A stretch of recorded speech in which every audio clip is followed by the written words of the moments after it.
Jai Shishi Guru Gauranga Gandharvika Giridhari Shishi Radha Vinod Bihari Ju ki Jai. Shri Govinda Gopinath Maran Mohan Ju ki Jai. Nityalala Pravishtam Vishnupara Shatarashata Shishmar Bhakti Vedanta Narayan Goswami Maharaj Srila Gurudev ki Jai. Nityalala Pravishtam Vishnupara Shatarashata Shishmar Bhakti Vedanta Vaman Goswami Maharaj ki Jai. Nityalala Pravishtam Vishnupara Shatarashata Shishmar Bhakti Pragyan Keshav Goswami Maharaj ki Jai.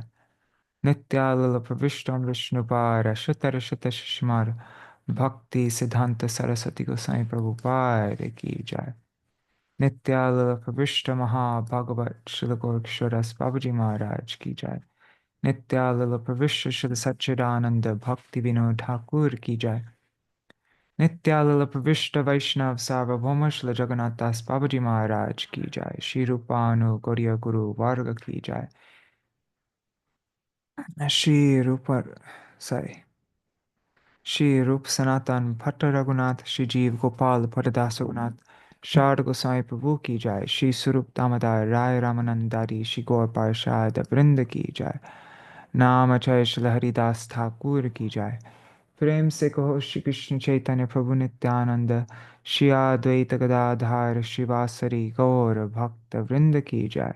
Shri क्षेत्र मंडल गौर मंडल व्रज मंडल मथुर वृंदावन धाम की जय। सर्व अभिष्ट प्रदत्त गिरिराज महाराज की जय। श्री राधा कुंड श्याम कुंड की जय। श्री यमुना देवी गंगा देवी की जय। श्री तुलसी महारानी वृंद देवी की जय। Shri Bhakti Devi ki Jai. Shri Purnamasi Yoga Maya ki Jai. Jai Śrīla Bhakti Rakṣaka Śrīdhara Gosvāmī Mahārāja's commentary on Srimad Bhagavad-gītā ki Jai. What is the title of it? I think it's like the Divine Play of the Sweet Absolute or something. Ki Jai. Alright, Hari Nam Sankirtana ki Jai. Ananta Koti Vaishnava Vrinda ki Jai. Samagata Gaura Bhakta Vrinda ki Jai. Shri Nitai Gaur Premanande Hari Hari Bo.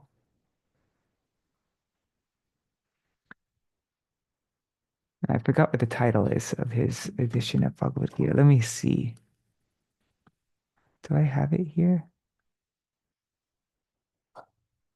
Anyhow, doesn't matter. Huh. That's strange. I can't find it. Anyhow, Dandavat Pranams, everybody. Let's see who's there. Kana Haladar Prabhu, Yugal Kishore Kishori Didi, Nitai Mukesh ji, Vidya Lala Sadidi, Ganga Mataji. Oh, it's the hidden treasure. Okay, thank you, Vidya Lala Sadidi. So the hidden treasure of the divine absolute, no, the sweet absolute. I think it's a sweet absolute. So that's what we're reading from today. Śrīla Bhakti Rakṣaka Śrīdhara Gosvāmī Mahārāja's commentary on Bhagavad-gītā. We're going to go through the Catuḥ-ślokī, the four verses in the middle of, right in the middle, smack in the middle of Bhagavad-gītā, which has the four most essential verses. Like the whole Bhagavad-gītā is contained within those four verses. It's called the Catuḥ-ślokī. Chapter 10, and I think it starts verse 8, if I remember. 8, 9, 10, 11, I think. Yeah. Haribo Charu Chandrika Didi. Hare Krishna. All right, so let's begin.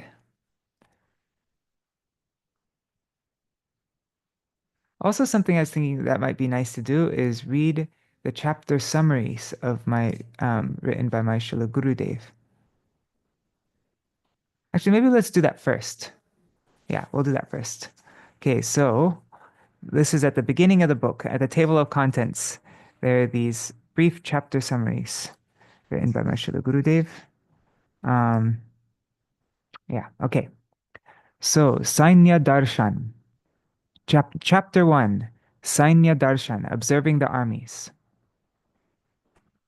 Srimad Bhagavad-gītā consists of 18 chapters that culminate in the message of bhakti, or devotion to the Supreme Lord. From Arjuna's behavior on the battlefield, it seems that he is immersed in lamentation. Krishna explains that the eternal function of the soul has nothing to do with the function of body, dynasty, and caste. Although those who falsely identify the body as the real self cannot understand this. As long as a living entity remains bound by the deluding material energy, Maya, and misidentifies his body as his self, he is forced to undergo the miseries of lamentation, delusion, fear, and so on. It is therefore imperative that he accept the shelter of a spiritual master who is conversant with the truth. Then chapter 2, Sankhya Yoga, yoga through distinguishing the soul from the body. When the living entity accepts the shelter of a bona fide guru, he realizes his own ignorant condition. He then tries to become free from the illusory traps of the deluding potency by giving up his own conceptions and respecting the instructions of the spiritual master. The bona fide guru is a seer of the truth, a devotee who has pure, exclusive love for the Lord. Therefore, he is free from the 4 defects of illusion, error, imperfect senses, and deception. When a practitioner of bhakti hears instructions from the lotus mouth of the all-merciful spiritual master, he understands the difference between the soul and the material body. He also realizes the ill effects of sense enjoyment and becomes attracted to hearing the conceptions, characteristics, and glories of the sages, whose minds are fixed and transcendent. Then, by the influence of saintly association, an awareness sprouts within his heart of the need to attain conclusive knowledge of the Absolute. In chapter 3, Karma Yoga, yoga through the path of action. When the living entity has heard Sri Krishna's instructions, he understands that the path of spiritual advancement, whereby the fruit of one's pious action is offered to the Lord, Karma Yoga, consists of endeavors in service to him that are performed without selfish desire. If the heart is full of desires for sense enjoyment, accepting the garb of a renunciant is not actual renunciation, but hypocrisy, and can never bring auspiciousness. The living entity should perform his prescribed duty as service to Bhagavan, because performing that duty for sense enjoyment produces no auspicious result. Performance of prescribed duty, such as Vedic sacrifices, can award mundane sense pleasure, but such pleasure is temporary and mixed with distress. Offering the Lord the fruit of one's actions, however, purifies the heart. It is therefore auspicious to abandon negligence of one's prescribed duty, as well as abandon sinful acts and the selfishly motivated performance of one's duty, and instead, selflessly perform that duty, offering its result to Bhagavan. Chapter 4, Gyan Yoga, yoga through transcendental knowledge. The fourth chapter begins with instructions on the path of spiritual advancement through transcendental knowledge, Jnana Yoga. It first explains that one can only obtain genuine knowledge of the truth by receiving mercy of Sri Gurudev, who has seen that truth. The process of receiving this mercy is to hear from a person in a bona fide disciplic succession. That transcendental knowledge cannot possibly be attained through mundane learning, intelligence, or knowledge. This chapter also explains that an incarnation of the Supreme Lord appears in every millennium. The birth and activities of the Lord are divine, and it is foolish and offensive to consider them mundane. One attains this knowledge of the absolute truth in the association of a self-realized spiritual master. One gradually hears from him about the unique characteristics of communion with the Lord. Through such knowledge and its superiority over one gradually hears from him about the unique characteristics of communion with the Lord through such knowledge, and its superiority over linking with him by offering him the fruits of one's work. A person can easily cross over the ocean of birth and death by taking shelter of authentic knowledge. The practitioner who doubts this cannot make progress. One who lacks this conclusive knowledge of the truth will become fallen and deviate from the path. He will become trapped again in the cycle of fruitive action. Karma Sannyas Yoga. Yoga through renunciation. This is chapter 5, Karma Sannyas Yoga. Yoga through renunciation of action.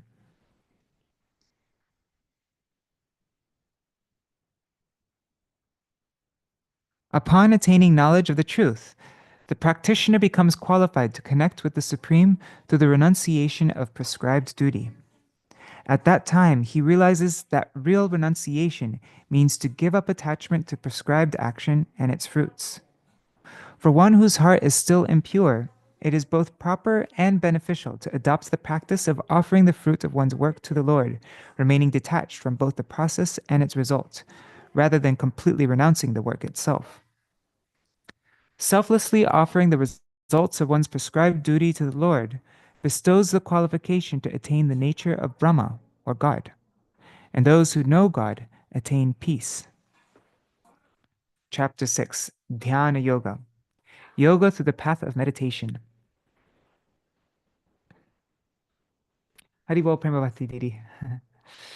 The practitioner, okay, sorry, so this is chapter 6, Dhyana Yoga, Yoga through the path of meditation. The practitioner understands from the instructions of the spiritual master who has seen the truth that one can only meditate on the Supreme Lord when the heart has been purified.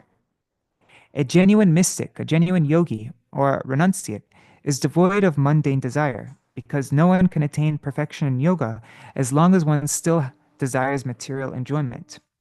It is necessary to regulate eating and recreational activities to attain perfection in yoga. This perfection means 1. Seeing the Supreme Lord as the indwelling witness in the hearts of all living entities. And 2. Realizing that all living entities exist only due to the support and shelter of the Lord.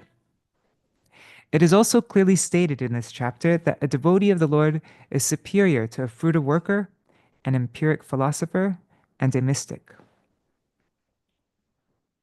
Okay, so now the middle 6 chapters.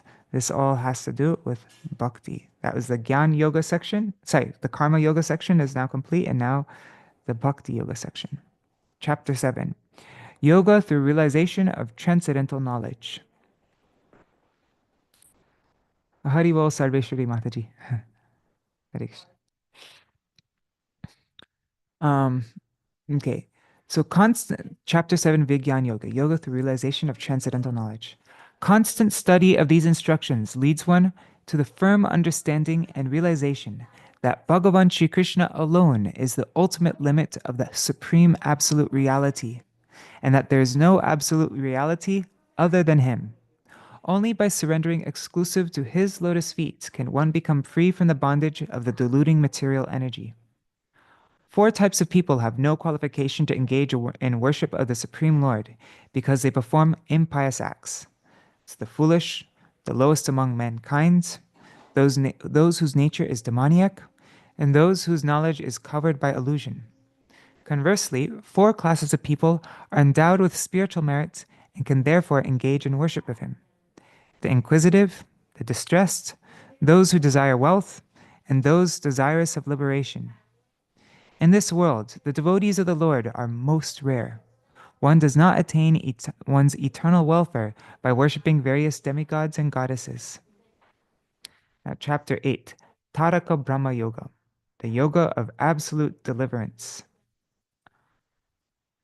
Only those who are exclusively devoted to the Supreme Lord can know tattvas, or fundamental spiritual principles, in regard to the Lord's featureless aspects, Brahma tattva, fruit of action, karma tattva, the basis of this material manifestation, adhibhuta tattva, etc. One-pointed devotees can easily attain Krishna. That's in chapter 8, verse 14. Devotees of the Supreme Lord never take rebirth. That's verse 16. One can only attain him by exclusive devotion, verse 22. Now, chapter 9, Raja Guhya Yoga. It's yoga through the most confidential knowledge.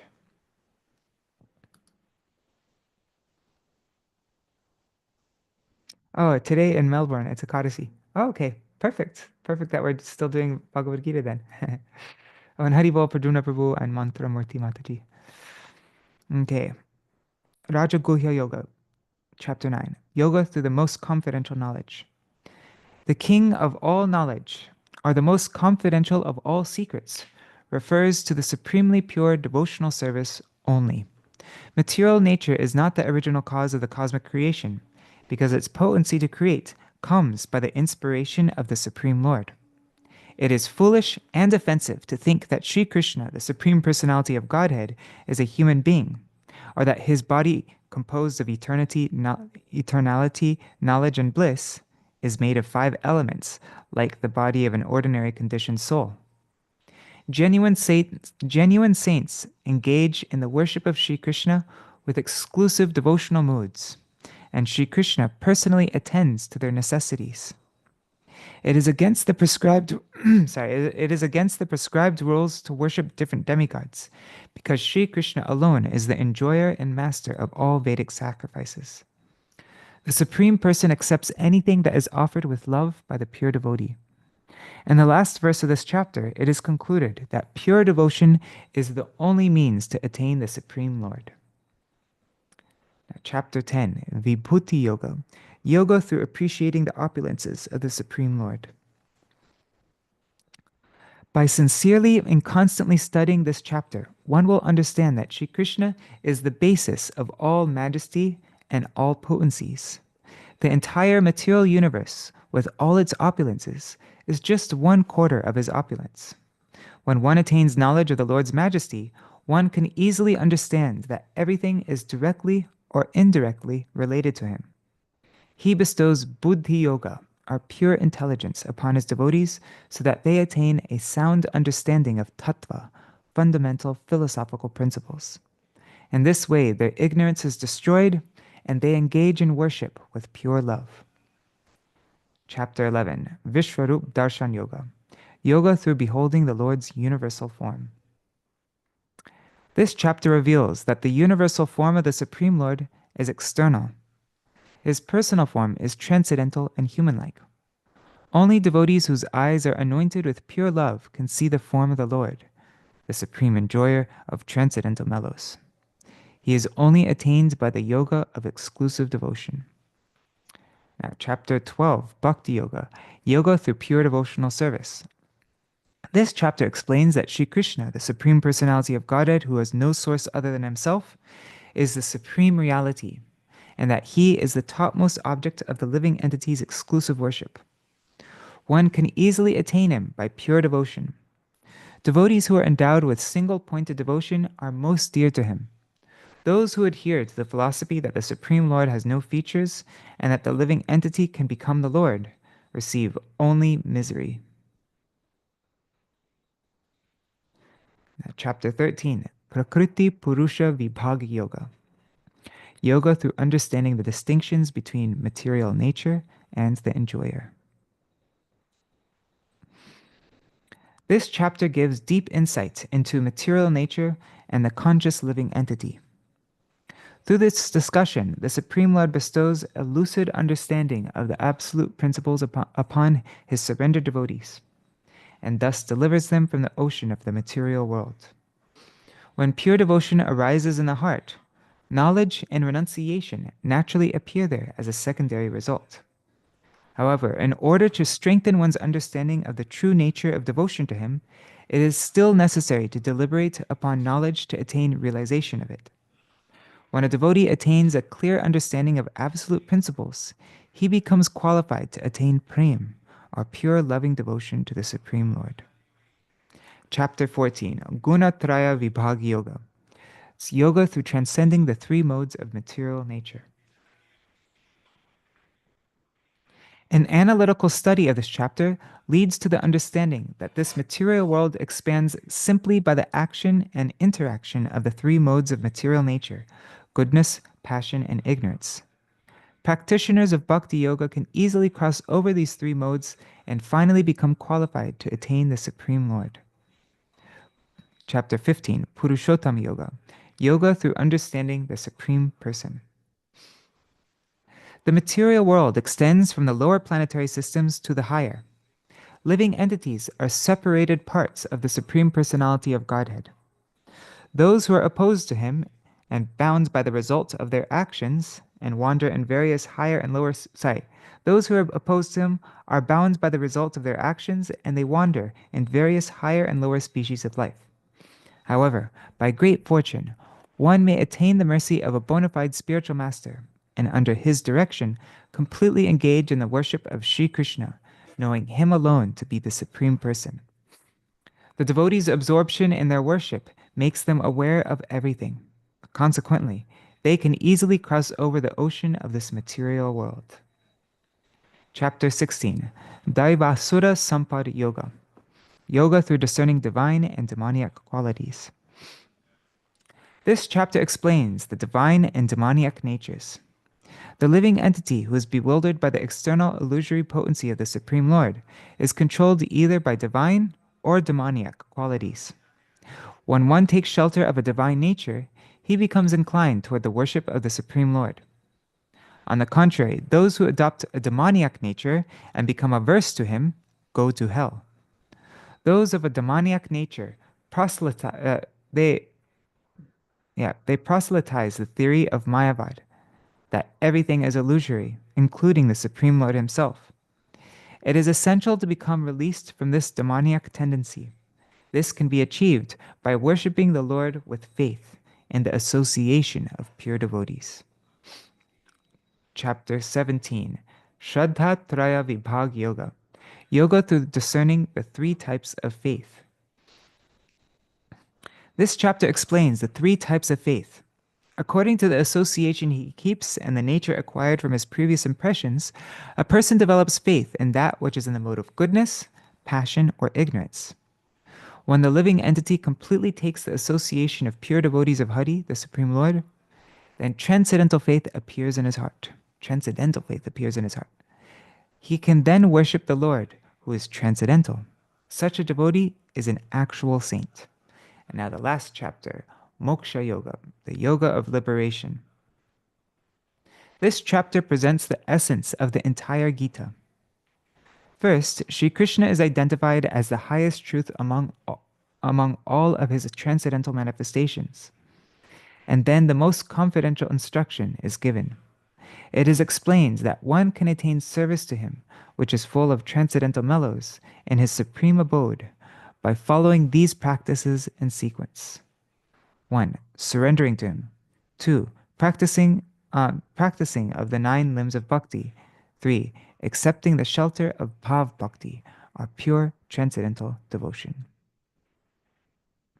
Okay, so that was my Srila Gurudev's summary of the entire Gita. Now we will move on to Śrīla Bhakti Rakṣaka Śrīdhara Gosvāmī Mahārāja's commentary on the Catuḥ-ślokī of the Bhagavad-gītā. And this is from the book, what was it? The Hidden Treasure of the Sweet Absolute. Yeah. So just so that we get the context of this, I'm just reading the verse before. Etan vibhutam yogancha mama yo veti tattvata so vikalpena yogena yujyate natra samshaya. One who thus knows in truth my supremacy and devotional service serves me in unwavering realization. Of this, there is no doubt. Okay, so now it begins. Ahang sarvasva prapavo matta sarvang pravartate itti matva bhajante mam buddha bhava samanvita. This is chapter 10 of Bhagavad-gītā, verse 8, first verse of the Catuḥ-ślokī. So Krishna says, I am the source of all spiritual and material worlds. Everything emanates from me. The wise who perfectly know this engage in my devotional service and worship me with all their hearts.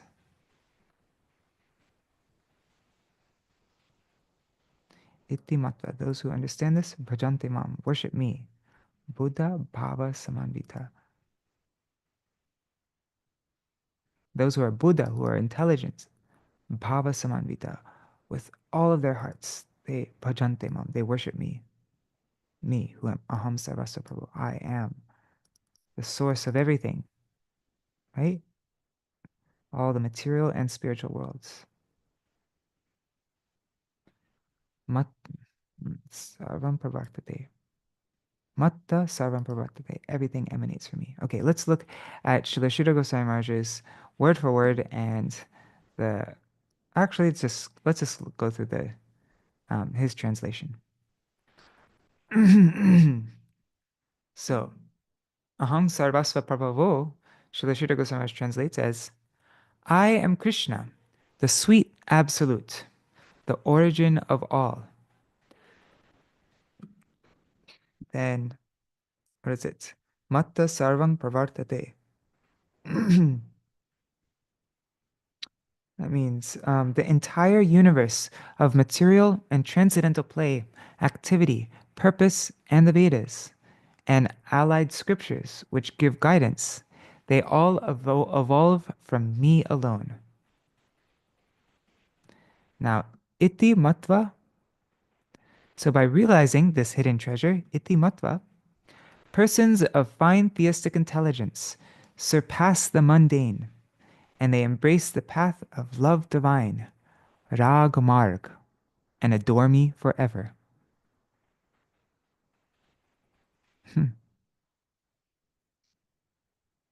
So the general translation of this is Bhava Samanvita.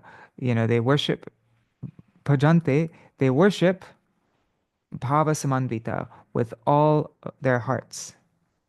But Śrīla Gosvāmī Mahārāja, Bhava means hearts, Samanvita, completely, fully with all their hearts. But Śrīla Gosvāmī Mahārāja, he explains this Bhava Samanvita as in their divine relationship of servitude, friendship, and so on. All these different relationships, permanent relationships with Krishna.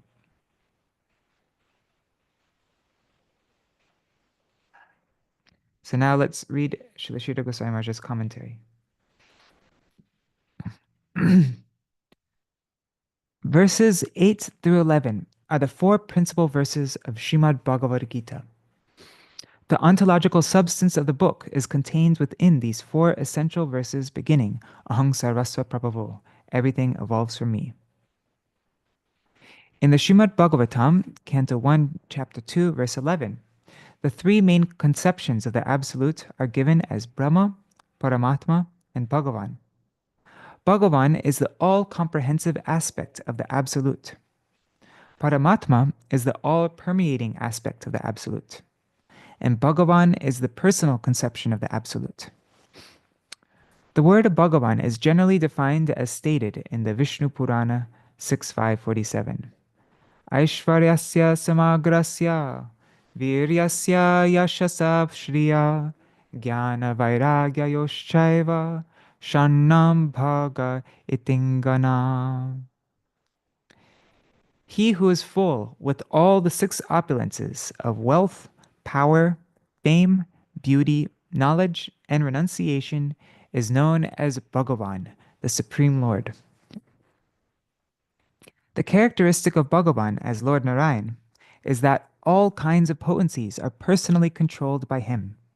However, Srila Jiva Goswami has given a special and particularly fine interpretation. He says that Bhagavan means Bhajaniya Guna Vishishta.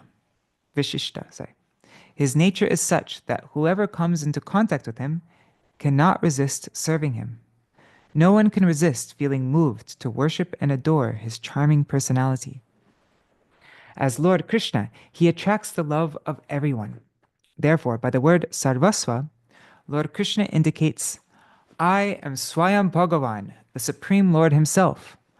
I am the origin of not only Brahma and Paramatma, I am also the origin of the master of all potencies who commands the respect of everyone, Lord Narayan of Vaikuntha.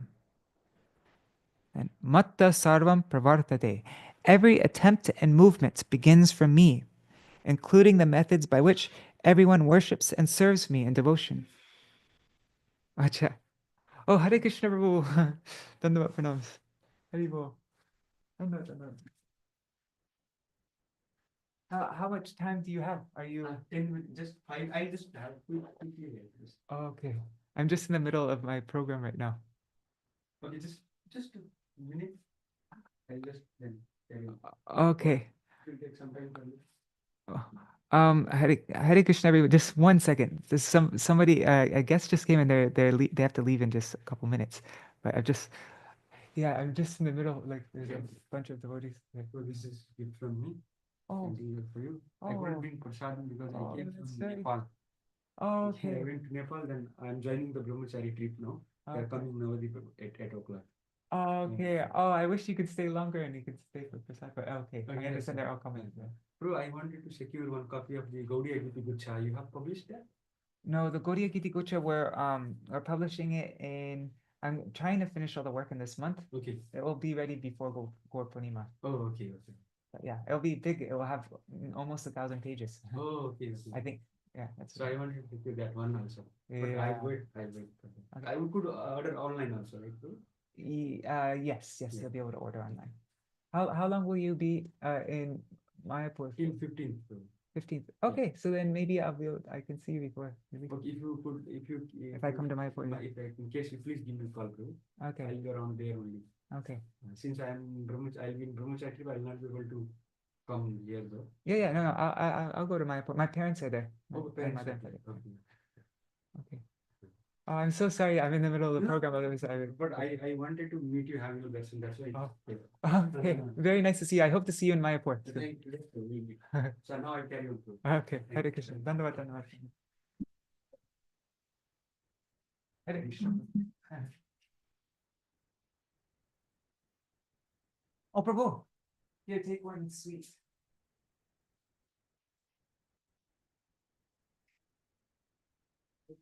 We made this in our temple.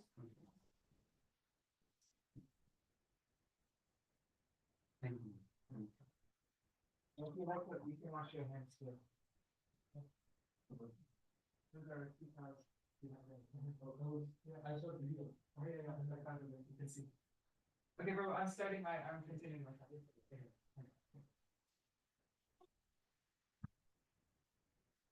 Sorry about that, everybody. That was somebody just came all the way to see me just now and then they have to go right now, so I couldn't just. Is a devotee who has joined a lot of our programs before. Natavara Gaur Prabhu, I think his name is. Yeah, Natavara Gaur Prabhu. He's a brahmachari from ISKCON, Bangalore. Okay.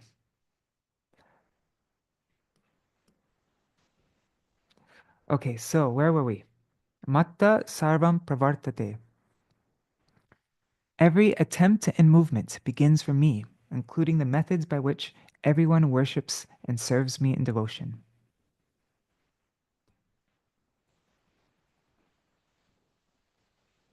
So now, Nayamatma pravachanena labhyo namedhaya na bahuna shrutena yame vaishya vrinute tena labhyas tasyaisha atma vivrinute tanung swam.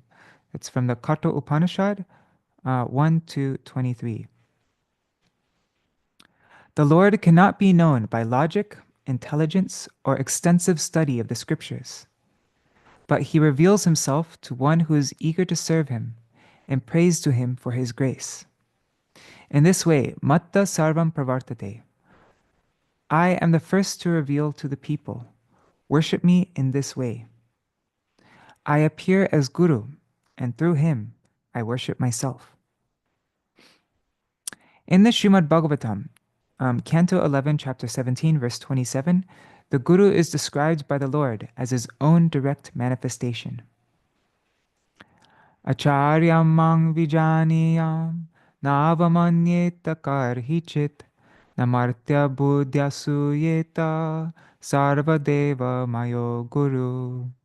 Shri Krishna said to his devotee Uddhav, "You should know the bona fide spiritual master as my very self. Gurudev is the embodiment of all the gods.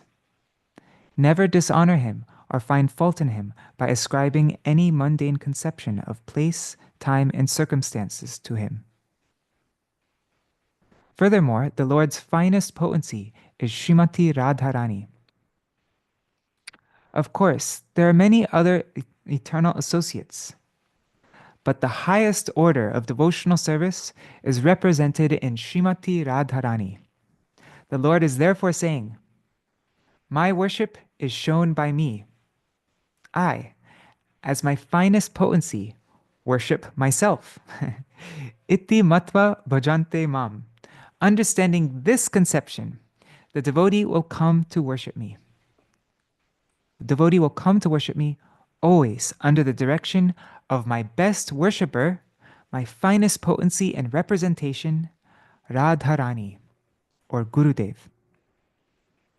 Crossing her, the highest and most desirable form of service to me, is not possible.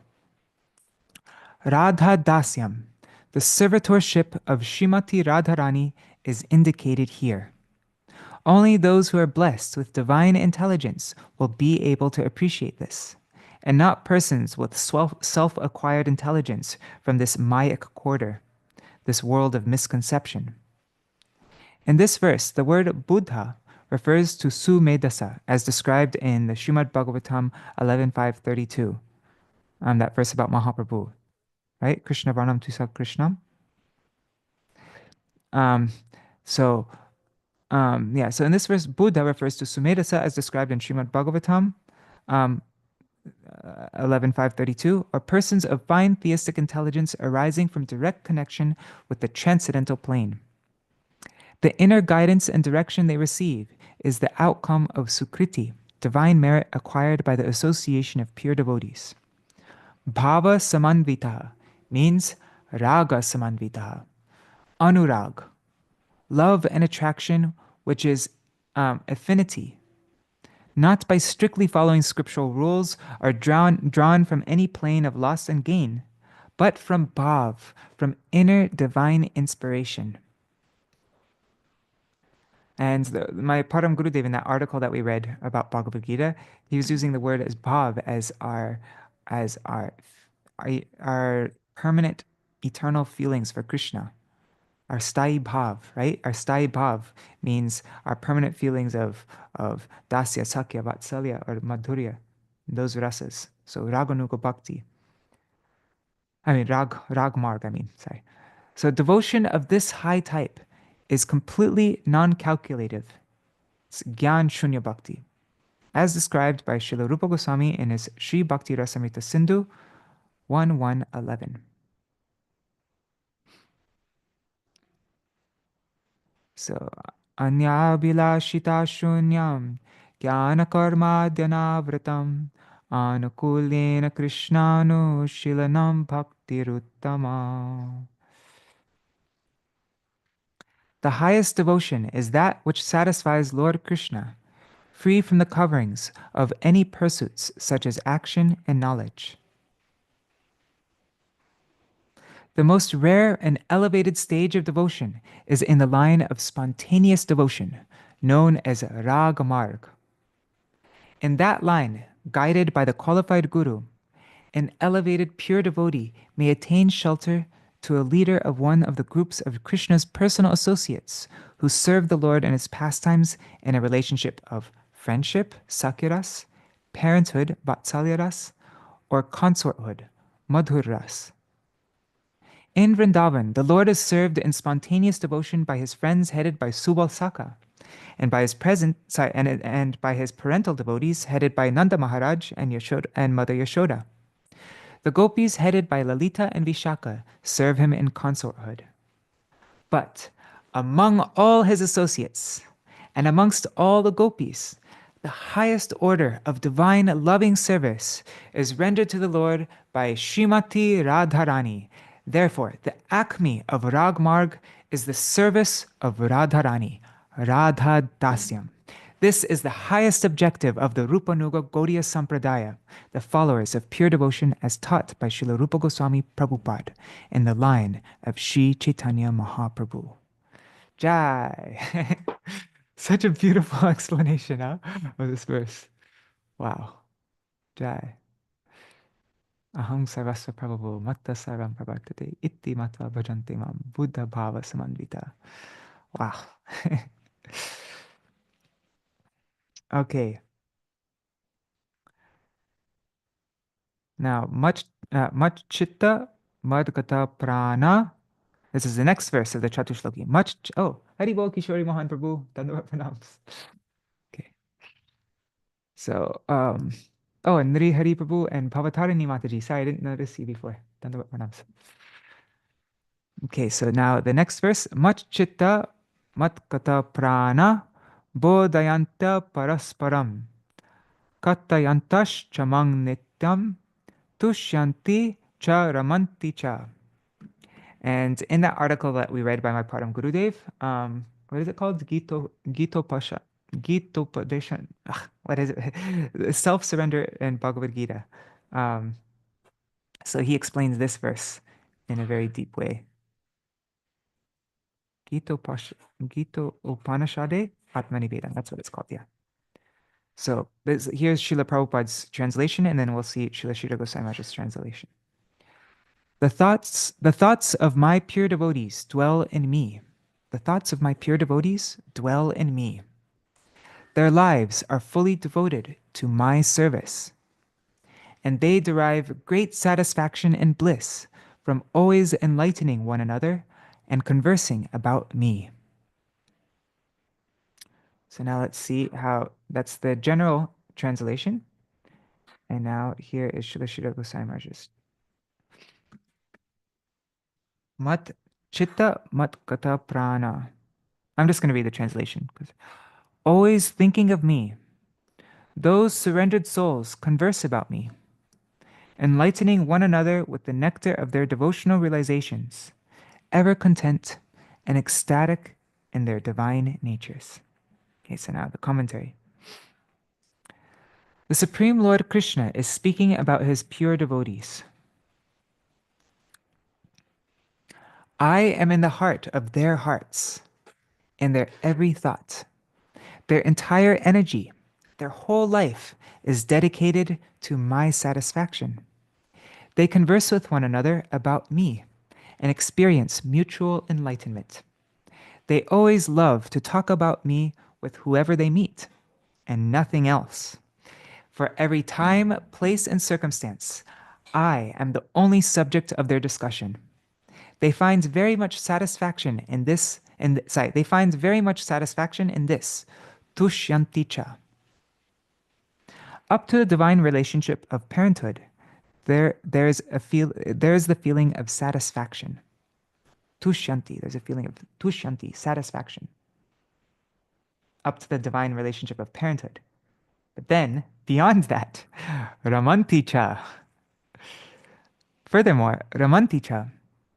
Just as a wife enjoys a conjugal relationship with her husband, the devotees similarly feel such ecstasy in my intimate company when speaking about me. Wow, so this verse has something referring to something even beyond Dasya, Sakya, Vatsalya, but it mentions Raman. Raman means this, amorous relationship with the Lord. Srivas is thinking that the word romance came from the word Raman. So this has also been mentioned by the previous acharyas.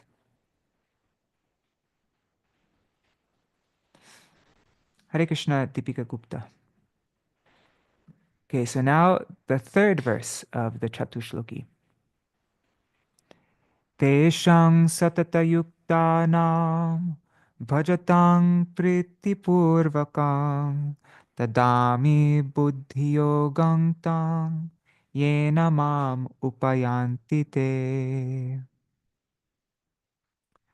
Those who are constantly devoted to serving me with love, I give the understanding by which they can come to me. And now we're going to read Śrīla Śrīdhara Gosvāmī Mahārāja's explanation of the word upayanti is just mind-blowing. And Padmanabha Maharaj mentioned to me a couple days ago that he also mentioned this explanation to Śrīla Bhaktivedanta Swami Prabhupada, and Śrīla Prabhupada said it cannot but be so. So we'll see what the meaning of upayanti is here. But that was Śrīla Prabhupada's translation. Now let's see Śrīla Śrīdhara Gosvāmī Mahārāja's translation. To those devotees who are always lovingly engaged in my service, I give the divine inspiration by which they can come to me. Okay, pretty much the same thing. So now the commentary. The Lord says, the highest group of my servitors, whose devotion was described in the previous verse by the word ramanti, are those who are constantly engaged, satata yukta, in my service in consorthood, in madhur ras, with heartfelt love, bhajatang priti purvakam. Then he says that he will give them further inspiration or inner instruction by which they can come to him. Yena mam upayanti te. He'll give them further inspiration by which they can come to him. When already in this and the previous verse, the devotee's service to the Lord has been described as eternal by the words nityam and satata yukta, now the statements that he will give them further inspiration by which they can come to him may appear to be redundant. Is he just repeating himself over and over again? That's redundant. Why does he have to repeat, say the same thing over and over? Therefore, in the expression mam upayanti te, which generally means they will come to me, he already said that they're going to come to him. so, so in the explanation that they will come to me, the word upayanti must be defined as parakya bhavena.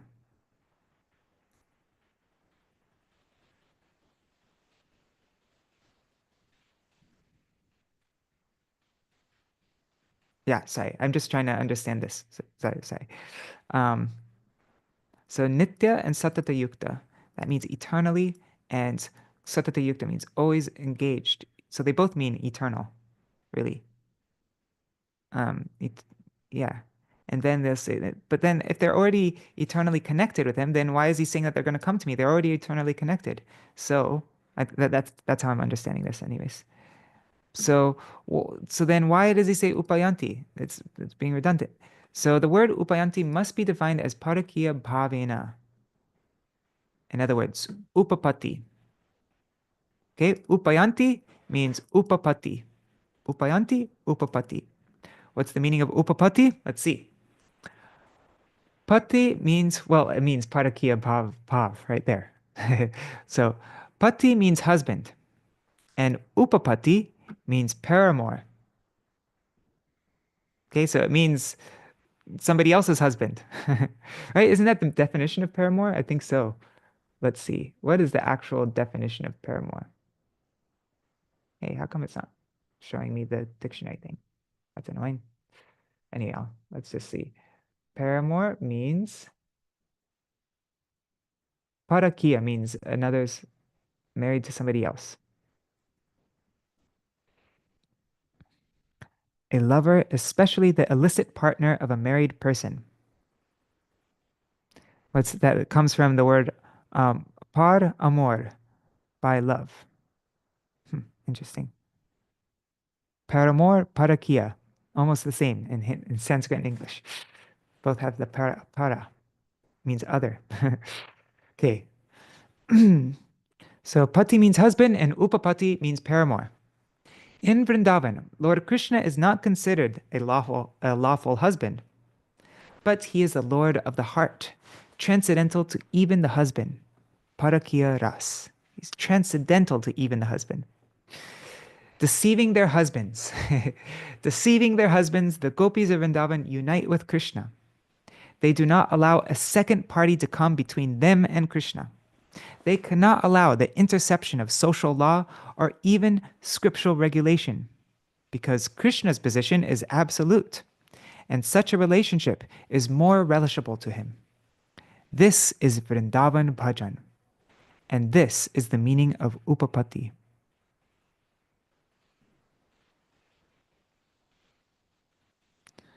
I think there's a long, is that, oh, sorry, everything's divided in a strange way, so I think this is a footnote. Gives the verse, this is Vrindavan Bhajan, and then it gives this verse, Vikritam Vrajavadu Viridam Cha Vishnu Shradan Vito Nishinoyad Atavarnayedya Bhaktim Param Bhagavati Pratilabhya Kamam Hridrogam Ashvapahinotya Chirena Dhira. Famous verse, my Gurudev would quote it all the time. A self-controlled person who possesses sincere faith in the divine pastimes transcendentally enjoyed by Lord Krishna with the gopis, the Raslila, and who, having heard those divine pastimes from the lotus mouth of the bona fide Guru, constantly sings or narrates their glories.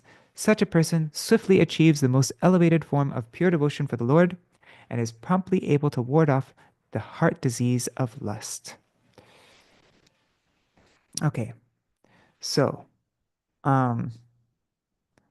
okay.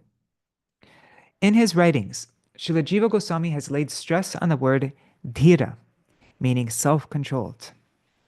To hear these elevated subjects, one must enter into the culture of sense control.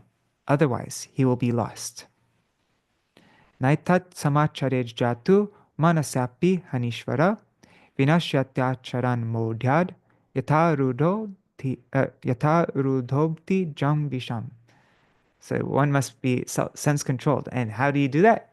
Through hearing about the pastimes Krishna enjoyed with the gopis, the Ras Lila. That's how you control your senses, right? But let's see. Now this verse comes. Naitat samacharej jatu manasapi yanishvara vinashyatya charan modhyad yata rudhobti jam visham. That's also the same chapter, just a few verses before, 9 verses before that verse. So the meaning is, no one should ever even think of imitating this behavior of the Supreme Lord and the gopis. If out of gross foolishness anyone tries to imitate the pastimes of the Lord, he will be destroyed, as though imitating Lord Shiva by drinking the poison which arose from the ocean. It is described in the Srimad Bhagavatam that once the demigods and the demons jointly engaged in turning the ocean to produce nectar, both nectar and poison were produced, and Lord Shiva, by his power, could hold the poison within his throat. My relationship with them is independent of everything conceivable, including law, society, and the scriptures. It is most innate and natural. It does not require any social or scriptural sanction. I say to them, you may show formal respect to all these restrictions and live in the society, but from the heart of your heart, you are mine. This is a special inspiration and insight I give those devotees. This is the Buddhi Yoga. This is their Buddhi Yoga, that they know from the heart, in the heart of their hearts, they know that Krishna is theirs. Krishna is their property, even though they're married to somebody else. And there's all these, these rules of society and all this stuff. But Krishna gives them the Buddhi Yoga to understand that they kick away all that social obligations and all that, and they know in the heart of their hearts that Krishna is theirs. That's the Buddhi Yoga. This is a special inspiration and insight I give those devotees. Externally, there are social and scriptural demands, but my position is over and above them. Veda is my instruction for the benefit of the masses who have deviated from me, and society is also under the jurisdiction of those general instructions given to the people by me. But my divine relationship with everything is intrinsic and independent. It does not require recognition from anyone. Such a relationship is the highest. It is the constant. It supersedes all law and society which are guided by the Vedas. Rather, all the Vedas are searching for such a thing. Wow, that's such an amazing explanation. Shrutibir Vrimrigyam. That's Srimad Bhagavatam, Canto 10, Chapter 47, verse 61. Vishesha Mrigya. The Vedas are searching after this ideal divine position. In the section of the Srimad Bhagavatam which deals with Ras Lila, the Vedas are begging forgiveness. The Vedas are begging forgiveness. We are generally supposed to give tidings of you, but we could not describe you as we now experience you here. Now we understand that we have committed an offense because we could not distribute this Ras Lila to the world. The Vedas are saying this. Like signposts, all the revealed scriptures are only showing the direction. But where? How? We don't know, the Vedas say. Only he may be available in this direction. They can just indicate the direction, but they don't. They say, what? Really? How? They don't know. Krishna is beyond the understanding of the Vedas. They just can point towards the direction. Anywhere and everywhere, everything belongs to him. For one who knows this, all possibilities of sense pleasure and exploitation are uprooted. For example, an unmarried woman may have the possibility of being approached by many, but there's less possibility for those who are married because they are possessed by someone. Similarly, when we are able to know that everything is only for the satisfaction of Krishna, then we shall realize that all our exploiting tendencies have vanished forever. Nothing will remain to be utilized for the pleasure of our sense experience. It will be very deeply felt in our hearts that everything has its existence only for his satisfaction, and there is no room for any other exploitation. We too are included there. Our existence is also only for his satisfaction. Everything is meant for his divine pastimes, for his lila, and there's no possibility for any other's pastimes. All are included in that one lila. Encroachment will disappear when we learn the proper utility of everything. He is the owner, and his ownership is absolute. The scriptures, society, and law designate. This is yours, that is another's, or that belongs to a third party. This is something like a temporary lease, but the permanent ownership is in all respects with him. All others, all others, possessor and property, master and servant, are relative and only sanctioned by him. They are only sanctioned by him for the time being. He alone is the absolute owner, possessor, and enjoyer. Everything else is just relative, right? You're a relative owner, relative, but no, he is the absolute uh, uh, owner, possessor, and enjoyer. Complete purification of our hearts is possible only when we arrive at such a conclusion. Everyone is thinking of themselves as many masters of many things. But this is all heart disease. This is all hridrogam. This is all conceived in a diseased state of consciousness.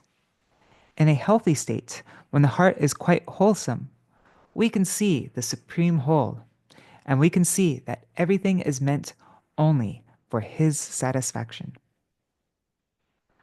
Wow. And the Ras Lila brings us, that's why that verse Hridroga was the way to get rid of this Hridroga, this heart disease. And that verse that Śrīla Gosvāmī Mahārāja quoted, it's by hearing of the Ras Lila, because it's through this Ras Lila that we really understand that Krishna is the absolute. He is the absolute enjoyer. But we can't really fully understand that Krishna is the absolute enjoyer without hearing the Ras Lila, because that's the topmost example of how Krishna is the absolute enjoyer. That's the absolute way that he enjoys, right? With his, yeah, anyhow. Okay, so now the last verse of the Catuḥ-ślokī. Isn't that such an amazing commentary though? So when we see this verse, the Dami Buddhi Yogam Tam, now we know, what does the Buddhi Yoga mean? It's the gopis' understanding. Krishna gives the understanding to the gopis that even though they're married to somebody else and there's all these social obligations, rules, regulations, and everything like that, they know in their heart of hearts that Krishna belongs to them. That's the Buddhi Yoga that Krishna gives to them. And upayanti doesn't just mean, oh, they come to me, because that would be redundant, but it actually means upapati. They become my paramours. Not just that they come to me, but they become my paramours. It's referring to the gopis. And it's in line with the previous verse, which mentions Ramanti, which means the amorous mellow with Krishna. Radha Raman, right? Okay, so now the last verse. Tesham evanukampartam aham ajnanajam tamam nash nashayam yatma bhavasto jnanadipena bhasvata. Oh my God, I see it's already 8 o'clock. Oh, and if anybody needs to go, because I'm going to go overtime a bit, I think we'll finish probably in 10 minutes from now. But if anybody needs to go now, you could watch this later on. This is all being live streamed on YouTube. Okay, so here's Srila Prabhupada's translation. To show them special mercy, I, dwelling in their hearts, destroy with the shining lamp of knowledge the darkness born of ignorance. Now, Śrīla Śrīdhara Gosvāmī Mahārāja he gives two translations. So one way to understand this verse, the general way, is out of compassion for them, I, situated within the hearts of all living beings, dispel the darkness of ignorance with the radiance of knowledge. But then the Rasik translation that he gives here, see, it says this one or this one. So here's the next translation. Being conquered by the love of those devotees who in their unalloyed loving devotion become afflicted by the all-devouring darkness born of their pangs of separation from me, I illuminate their hearts with my presence, destroying the darkness of their pain of separation. Commentary. Of the two translations given above, the first is the most general interpretation of this verse. But if we appreciate pure, non-calculative devotion, Gyan Shunya Bhakti, the Lord's statement here may again appear redundant and inconsistent. When those high devotees are already admitted to be performing continuous and unadulterated service, and even above that, they are situated in the plane of pure love, spontaneous and automatic ragmarg, then how can it be harmonized that the Lord will now, in the last stage, destroy their ignorance born of misunderstanding, their tama, their ignorance born of misunderstanding, ajnanajam, by giving them knowledge, gyan? Yeah, it doesn't make sense. Isn't their ignorance already destroyed? Don't they already have knowledge when they're already at that stage that when they so yeah, it would be redundant. So that's why this meaning is the actual meaning. That's what Krishna is hinting at. Gyan is only a cover, a futile, finite conception of the infinite absolute. Jnana karma dhyanavritam bhakti ruttama. When they have achieved devotion devoid of the coverings of knowledge, Gyan Shunya Bhakti, how will they again have to return to that knowledge, Gyan? In his commentary, Srila Vishwanath Chakravarti Thakur has mentioned that this knowledge is extraordinary. It is vilakshanam, though he did not enter into specific detail. To clarify this point, we have given the following explanation. Lamentation and delusion are generally known to be symptoms of the mode of ignorance, tamagun.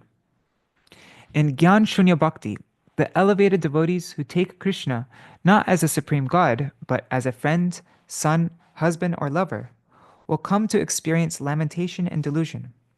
But this is only an outward appearance of ignorance. In fact, it is the pain of divine separation.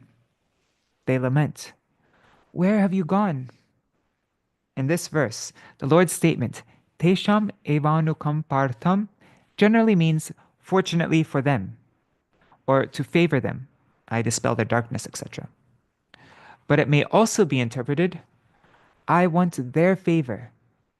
I aspire for the favor of those devotees of the highest order. Krishna is saying, I want their favor. I want the favor of those devotees of the highest order. The Lord also says to the gopis in the Srimad Bhagavatam, in Canto 10, Chapter 82, verse 44, Krishna says, Mai bhaktir hi bhutanam amritatvaya kalpate dishtalyad asanmat sneho bhavati nam marar apana. In general, people want devotion to me to achieve eternal life. To cross the limit of mortality and to have eternal life, they come to me and worship me. For these reasons, they want my service. But fortunately for you, O gopis, you have some natural affection towards me. That will ultimately bring you to me. This is the general meaning. However, in Sri Chaitanya Charitamrita, Srila Krishnadas Kaviraj Goswami has drawn out the inner meaning of what Krishna is saying to the gopis, which is just the opposite. Krishna says, through devotion, everyone, this is what Krishna is really saying here in that Srimad Bhagavatam verse. Through devotion, everyone wants me to help them attain the highest position of eternal benefit. And if they have a connection with me, they consider themselves fortunate. But I consider myself fortunate because I have come in touch with the valuable affection that I found in your hearts, O gopis. By my fortune, I have got your association. Therefore, here in Sri Gita, the Lord is saying, Tesham evanukam partham, being conquered by the love of those unalloyed devotees, when I cannot tolerate their pain of separation, I at once come running to satisfy them, and I reveal to them with special light, special consciousness. I have returned to you. See me now.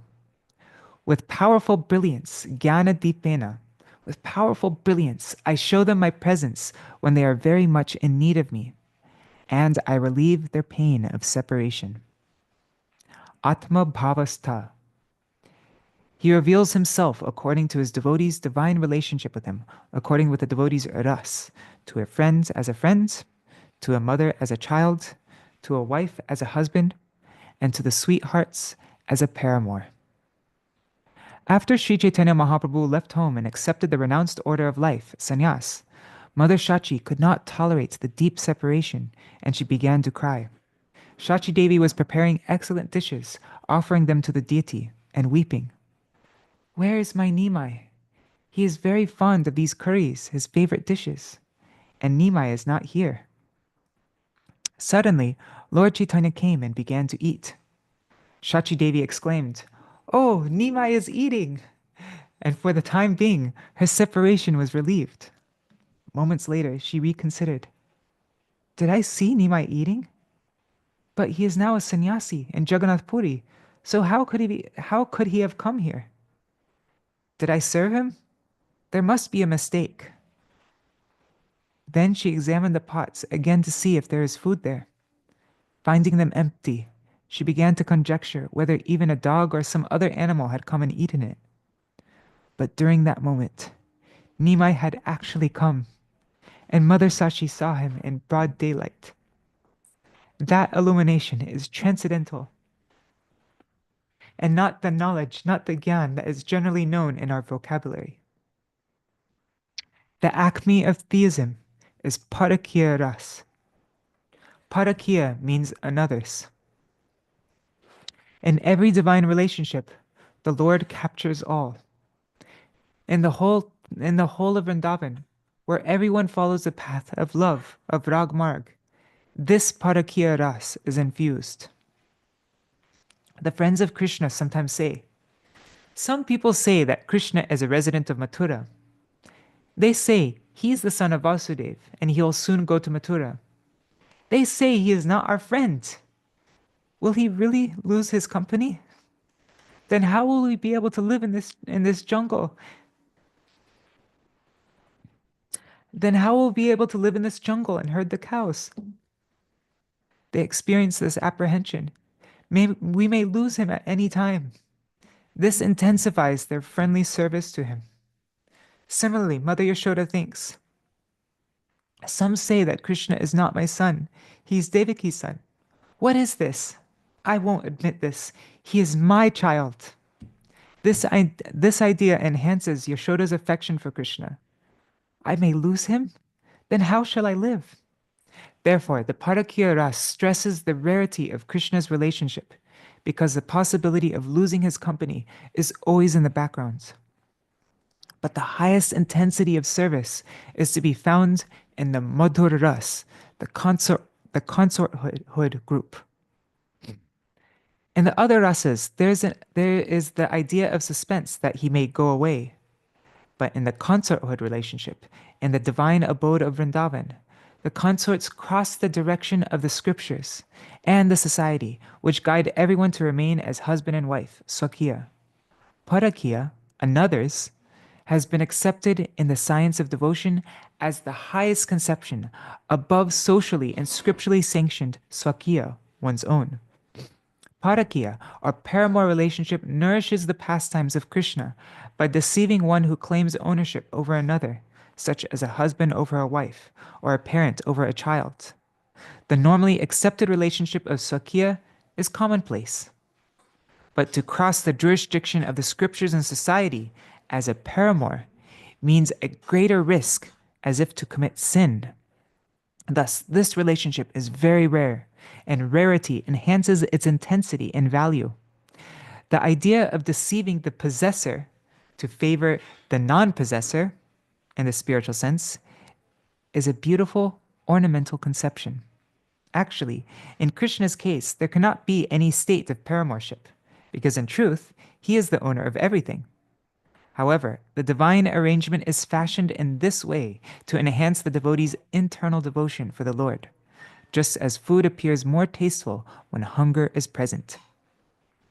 In Vaikuntha, the nature of the worship of Lord Vishnu is gorgeous, majestic, reverential, and awe-inspiring. But above that, in the highest conception, Godhead is human-like in form. Godhead is human-like in form and nature. It is stated in Sri Chaitanya Charitamrita in the teachings to Sanatana Goswami. Krishner Jateka Khela Sarvotama Nara Lila Nara Vapu Tahar Sarup Kopavesh Venukara Nava Kishore Natavara. Sorry, I think I'm singing this in the wrong way. Venukara Nava Kishore Natavara Naralila Hoy Anurup. Anyways, I think it's, I don't know. Krishner Madhura Rup Shuno Sanatanae Ruper Ekakana Duvai Sab Tribhuvana Sarva Prani Kore Akarshana. Oh, it's, sorry, it was divided strangely. That's why it's like that. Oops. Anyways, doesn't matter. The highest form of Godhead is Krishna, who plays in his eternal divine pastimes like a human being. An ever youthful cowherd boy of Vrindavan, the best of dancers, he enjoys his pastimes, always playing his flute. His beauty is so charming and sweet that the whole universe is flooded by even the tiniest atom of it, and all beings are attracted irresistibly to him. He is approachable by all. We can find God nearest of all in a human feature. It has been explained how Krishna's form of human feature is the highest form of the Absolute, according to the calculation of ecstasy, ras, which is the common standard of measurement of the whole scope of the infinite. By the development of Shanta, Dasya, Sakya, Vatsalya, and Madhur, and then Parakya ras. This is scientifically proven, without whimsical or blind faith. If we follow in the line, sorry, this is the last two sentences. If we follow the line of Rupanuga Bhajan, that's devotion following the line of Śrīla Rupa Goswāmī, which originates from Sri Chaitanya Dev, this scientific basis can be appreciated. The previous acharyas have left comprehensive teachings for us. The previous acharyas have left comprehensive teachings for us on how to follow, conceive, and attain all these things. Wow. Jai. All right, that is our reading for today. All this that Śrīla Śrīdhara Gosvāmī, all this beautiful explanation that Śrīla Śrīdhara Gosvāmī Mahārāja has given us, he ends it saying that the previous acharyas have left comprehensive teachings for us on how to follow, conceive, and attain all these things that he's been talking about, all these beautiful, this topmost things. So how fortunate are we? Can never even begin to estimate. All right. Hare Krishna, Krishna Krishna, Hare Hare, Hare Rama, Rama Rama Hare Hare, Hare Krishna, Krishna Krishna Hare Hare, Hare Rama, Rama Rama Hare Hare, Hare Krishna, Krishna Krishna Hare Hare, Hare Rama,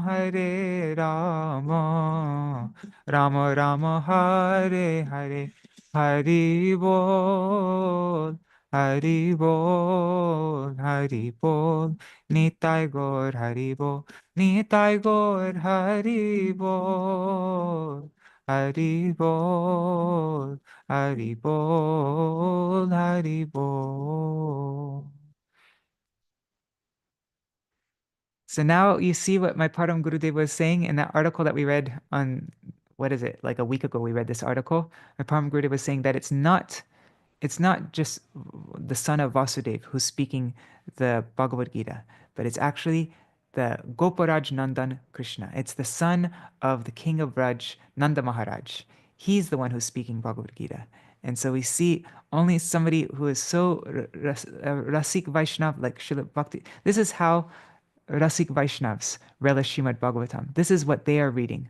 When we read Srimad Bhagavatam, we're just, seeing such a general, like, the soul and the, like, the most basic understanding. But then the Rasik Vaishnavs, this is how they can see the hidden things that Krishna is expressing. And my Param Gurudev gave he wrote a whole article on that topic, how Krishna is hinting at this Dasya Sakya Vatsalya Madhur and on this Rag Marg. And now Śrīla Gosvāmī Mahārāja went very deeply showing exactly what my Param Gurudev was talking about. So yeah, so beautiful, huh? All right, that's our program for today. And tomorrow, I think I'll start this tomorrow. We'll start going over Dash Mula Shiksha by Śrīla Bhakti Thakur. So we'll be reading the second part, the middle section of Jaiva Dharma. Yeah, so I hope to see you all again for that. And I'll try to be more respectful of your time than I have been during this whole Bhagavad-gītā program. Now, starting tomorrow, I will start ending at 8 o'clock. Right now it's 8:18. So yeah, thank you for sticking with me till the end though. Yes, Sarveshwari Mataji, yes. You're muted still. Prabhu, can you hear? Yes, now I can hear you. Yeah, I miss a lot. So I don't know. So when you say in this part how to control the senses, when we read in the Rasa Lila, I miss a lot of today. In my mind, it come that about the teaching of Upadesha, in my position, teaching of Upadeshamrita, control the senses and the right mood, the right mood to be the servant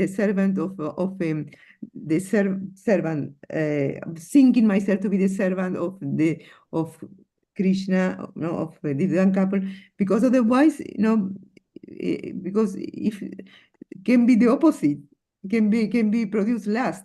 The opposite, Yes. instead to control is it that you mean? Because we read so many high things, but I miss in here and there. Today I was a bit busy, so I miss a lot. Is this what you mean? Yeah, well, okay, so like there's this article by my Gurudev, an amazing article in one of the Ways of the Harmonists. It's called "One Must Continuously Hear Ras Lila," and it's his explanation on that verse, Vikrivitam Vraja Vadubhiridang Cha Vishnu, and what is the way to remove this hridrog, this heart disease, Yeah. and have controlled senses like that, is through continuously hearing the Ras Lila. But if we just approach the Ras Lila like ourselves, if we just read it like our tendency is like we want to enjoy everything. We want to enjoy Krishna's pastimes. We'll see Ras Lila and we'll see the Ras Lila and like look at it in a mundane way with our own mundane vision, and it'll give us mundane pleasure. And that's actually dangerous. Like then it's the very opposite. The whole point of the Ras Lila is how everything is to be enjoyed by Krishna, and Krishna is the supreme enjoyer. But then when we're trying to enjoy that for ourselves, like we're trying to take the position of Krishna and enjoy this like romantic stuff and all that, then it's not helpful for us, actually. That's why it is essential that, I mean, this is the way to remove the heart disease, the Hrid Rog, is by hearing Ras Leela. But the essential thing is that we have to hear it from somebody who is in that consciousness of being fully enjoyed by Krishna. They are Ashvadya. You know, Krishna enjoys them. They have this mood that Krishna is the supreme enjoyer and I'm to be enjoyed by him. When we hear Srimad Bhagavatam from somebody like that, who is a Rasik Vaishnav, then that is the way that we can also become in that consciousness, that we understand, oh, Krishna is the absolute enjoyer and everything is meant for his enjoyment. I'm also meant for his enjoyment. And there's no like more extreme example of Krishna being the absolute enjoyer than in the Ras Leela. So that's why Ras Leela is like the most powerful thing for us to hear, to control our senses and to realize, oh, I'm not the enjoyer. Yeah, I don't know. That's just how I understood it. Yeah, Prabhu, can you write this article of about the Rasa Leela of Parangurudev, the name, so I can look for, or where is this? Oh, it's by Gurudev. Yeah, by it's by in Gurudev. yeah. It's in Raise of the Harmonists. I have to find which issue it is. It's So a very what's the strong name? article. What's the name of the? One must continuously, what is it? One must continuously hear Ras Leela, I think. I can send it to you. Just send me a Yeah, WhatsApp can you message and send? I'll respond. I'll respond All with right, the article. yeah. I want to read that one. Yes. Thank you, Prabhu. Yeah. Thank you, everybody. I'll do a very short Jaidwani and then we'll end for today. Jai Sachinandan Gaur Hari ki jai, Shishi Radha Vinod Bihari Ju ki jai, Jai Srila Gurudev ki jai, Srila Param Gurudev ki jai, Srila Prabhupada ki jai, Shri Rupanu Gauriya Guru Varga ki jai, Swaparshad Shri Gaur Nityananda Prabhu ki jai, Shri Radha Krishna Gopa Gopigan ki jai, Shri Giriraj Maharaj ki jai, Tulsi Maharani Vindadevi ki jai. Jai Śrīla Bhakti Rakṣaka Śrīdhara Gosvāmī Mahārāja ki jai is beautiful commentary of Bhagavad-gītā ki jai. Jai Shri Harinam Sankirtan ki jai. Ananta Koti Vaishnava Vrinda ki jai. Samagata Gaur Bhakta Vrinda ki jai. Shinitai Gaur Premanande Hari Hari Bo. Vrindai Tulsi Devai Priyai Keshavashacha Krishna Bhakti Pradadevi Sattvatai Namo Namaha Vancha Kalpatarubhyashcha Kripa Sindhubhya Evacha Patitanam Pavanebhyo Vaishnavebhyo Namo Namaha. Dandavat pranams, Nari Hari Prabhu, Bhavatarani Mataji, Sarveshwari Mataji, Deepika Gupta, Pradyumna Prabhu, Mantra Murti Mataji. Let's see who's here on YouTube and Facebook. Vidyalala Sadidi, Ganga Mataji, Premavati Didi, Kishori Mohan Prabhu, I'm not sure if he's still there. Vangsiwala Prabhu. And what is Vangsiwala Prabhu saying? I think it's okay to read as long as you do with such subject matter. It's not always possible to complete in 1 hour. Devotees can always go out if they must. Oh, sorry, you're talking about the timing of that program. Yeah. Yes. Okay, thank you, Prabhu. Yes. All right. Dandavat pranam. See you all tomorrow for Dash Mula Shiksha. And remember, Srila Bhaktivinoda Thakur is mentioning that this is how we come to the stage of Nishta, is when we understand Dashmula Tattva. And then, yeah. All right. See you all tomorrow. Dandavat pranams.